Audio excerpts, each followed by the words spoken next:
السلام علیکم ورحمۃ اللہ وبرکاتہ۔ جب ہم بات کرتے ہیں اپنے آخری نبی کریم صلی اللہ علیہ وسلم کی،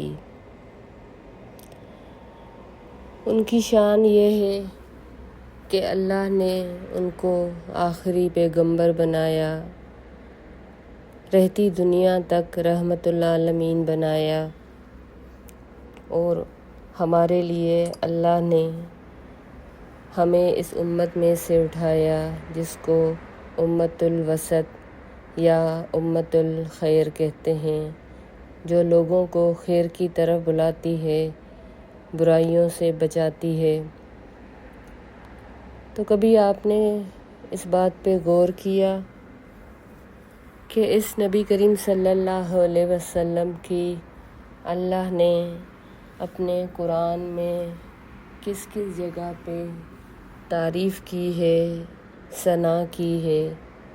تعریف کرنے والا رب ہو اور کس کی تعریف کر رہا ہے؟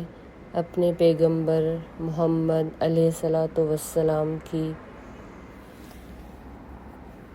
قرآن میں بہت ساری جگہوں پہ ویسے تو بہت سی آیتیں آتی ہیں، لیکن کچھ آیتیں آپ کے سامنے بیان کروں گی۔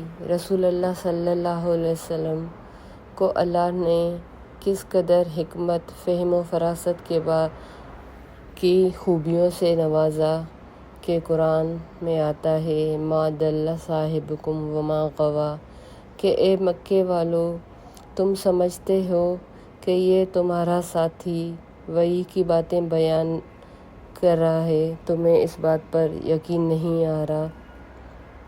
تو یہ وہ شخص ہیں جو نہ کبھی راستہ بھولے ہیں اور نہ ہی یہ بھٹکے ہوئے ہیں۔ پھر اللہ نے رسول اللہ صلی اللہ علیہ وسلم کی نظر مبارک اور بصیرت کے بارے میں، بصارت کے بارے میں فرمایا ما زاغ البصر وما طغیٰ۔ پیغمبر صلی اللہ علیہ وسلم کی آنکھ نہ تو ادھر ادھر ہوئی، نہ حد سے آگے بڑھی۔ یہ سورہ نجم کا 17ویں آیت ہے۔ جب نبی کریم صلی اللہ علیہ وسلم معراج کے موقع پہ آسمانوں پہ گئے اور 7ویں آسمان پہ جب جبریل نے ان کو فرمایا کہ اس جگہ سے آگے جانے کی مجھے اجازت نہیں، تو تب اللہ نے ان کی حمد کی، ثنا کی کہ انہوں نے اتنا ہی دیکھا جتنی ان کی نظر کو اجازت دی گئی، یعنی بغیر ادھر ادھر دیکھے وہ اپنے اسی جگہ پہ گئے جہاں پر ان کو حکم دیا گیا۔ رسول اللہ صلی اللہ علیہ وسلم کے سینہ مبارک کے بارے میں اللہ فرماتے ہیں الم نشرح لک صدرک، کیا ہم نے آپ کی خاطر آپ کا سینہ نہیں کھول دیا؟ سورہ انشرح کی یہ آیت ہے۔ اسی طرح رسول اللہ صلی اللہ علیہ وسلم کے قلب اطہر کی پاکیزگی اور صفائی کا ذکر بھی اللہ تعالیٰ اسی طرح فرماتے ہیں ما کذب الفؤاد ما رأى، جو کچھ انہوں نے دیکھا دل نے اس میں کچھ غلطی نہیں کی، یعنی جو کچھ اللہ نے وہاں پر ان کو نظارے دکھائے جہنم کے، جنت کے، تو اللہ نے خود ان کی پاکیزگی کا اور صفائی کا اظہار کیا کہ ان کی نظر مبارک نے جو کچھ دیکھا تو اس میں ذرا سی بھی کوئی غلطی نہیں تھی۔ رسول اللہ صلی اللہ علیہ وسلم کی تعلیم کے بارے میں بھی اللہ خود ہی قرآن میں فرماتے ہیں علمہ شدید القویٰ، کہ انہیں ایک مضبوط طاقت والے فرشتے نے تعلیم دی، یعنی جبریل علیہ الصلاۃ والسلام نے۔ سورہ نجم کی ہی یہ آیت ہے۔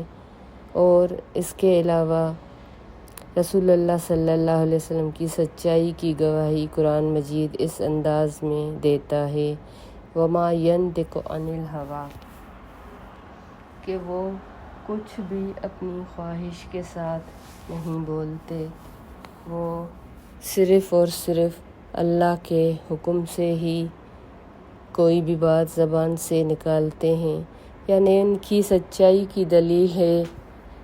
ہم اکثر حدیث پڑھتے ہیں، نبی کریم صلی اللہ علیہ وسلم نے یہ فرمایا، تو وہ ساری حدیثیں قولی ہو، عملی ہو یا اقراری ہو، یہ سب اللہ کے حکم سے ہوتی تھیں۔ وما ینطق عن الہویٰ، اپنی خواہش نفس سے اللہ کے رسول صلی اللہ علیہ وسلم کچھ بھی نہیں فرماتے تھے۔ اللہ جو حکم دیتے وہی بات فرماتے۔ پھر اللہ تعالیٰ ان کے حلم اور بردباری کی بھی تعریف کرتے ہیں۔ بالمؤمنین رؤوف الرحیم، سورہ توبہ کی آیت، کہ مومنوں کے لیے انتہائی شفیق اور انتہائی مہربان ہیں۔ پھر رسول اللہ صلی اللہ علیہ وسلم کی ذات، ان کے مقام اور ان کے شان کی گواہی بھی قرآن اس انداز میں دیتا ہے، وَرَفَعْنَا لَكَ ذِكْرَكَ، کہ ہم نے تمہاری خاطر تمہارے تذکرے کو اونچا مقام عطا کیا، سورہ انشرح کی یہ آیت ہے۔ اور آپ دیکھیں کہ ساری دنیا میں ایک ملک سے لے کر جب سورج طلوع ہوتا ہے اور سورج غروب ہونے تک مختلف ممالک میں نماز کے اوقات مختلف ہوتے ہیں، اس طرح سے 24 گھنٹے رسول اللہ صلی اللہ علیہ وسلم کا تذکرہ اذان کی صورت میں اشہد ان لا الہ الا اللہ و اشہد ان محمد رسول اللہ کی صورت میں ساری دنیا میں سنا جا سکتا ہے۔ یہ آپ کریم صلی اللہ علیہ وسلم کا اونچا مقام ہی ہے، ساری دنیا میں گونجتا رہتا ہے اور ساری دنیا اس محبوب نام کو اپنے کانوں سے 5 وقت سنتی رہتی ہے۔ ایک جگہ ایک لمحے میں یہ اذان ایک ملک میں ختم ہوتی ہے، دوسرے ملک میں یہ شروع ہو جاتی ہے، اور یوں جب تک دنیا قائم ہے آپ کا ذکر انشاءاللہ تعالی قائم رہے گا، اونچا ہوتا چلا جائے گا۔ وَرَفَعْنَا لَكَ ذِكْرَكَ۔